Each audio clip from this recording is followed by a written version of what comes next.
बिना ऊदी को अपने शरीर में धारण किए कहीं मत जाना और कभी मत जाना। तुम मेरी ऊदी की शक्ति को, मेरी ऊदी की महिमा को समझ रहे हो, पर तुम उस तरह से नहीं समझ पा रहे हो जो उसकी वास्तविक शक्ति है।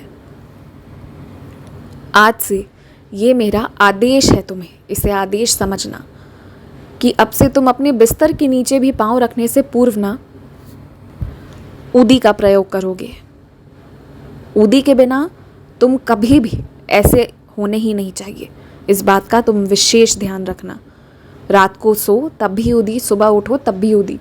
और जिन लोगों को चेहरे नहीं दिखाने हो ना, तो अपने चेहरे पर इतनी ऊदी लगाओ कि वो ठीक ठीक तुम्हें पहचान भी ना पाए। इससे कोई नज़र नहीं लगेगी तुम्हें। ऊदी लगाने के कारण किसी की बुरी नज़र नहीं लगेगी। उस बात से तुम निश्चिंत रहो कि कहीं औरों को पता चला तो तुम्हारी भक्ति में कमी ना हो जाए। ऐसा कुछ नहीं होगा। पूरी रक्षा कवच बनकर तुम्हारी ऊदी तुम्हारे साथ खड़ी रहेगी। लेकिन बिन ऊदी के तुम नहीं चलने चाहिए। इस बात को तुम समझो आज। और तुम्हारा मन फिर से डगमगाता है जब मैंने कह दिया और तुम्हें कई माध्यम से ये कहलवा दिया कि वो रास्ते गलत हैं। तो जो रास्ते गलत है ना, वो गलत है, उधर नहीं जाना है। सोच कर कभी भी नहीं जाना है। सही लगे गलत लगे, जैसा भी लगे जो भी लगे, नहीं जाना है, मतलब नहीं जाना है। क्योंकि जो रास्ते तुम्हारे लिए गलत है ना, वो फिर गलत है।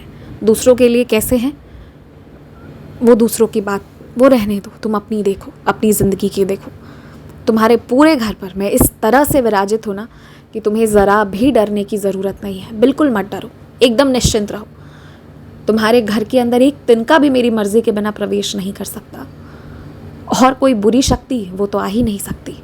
इसलिए तुम निश्चिंत रहो, डरो मत। तुमने ही मेरी शक्ति को इतना ज़्यादा अपने घर पे बसाया है कि अब मैं पूरी तरह विराजित हूँ। निश्चिंत रहो और खुश रहो, डरो मत।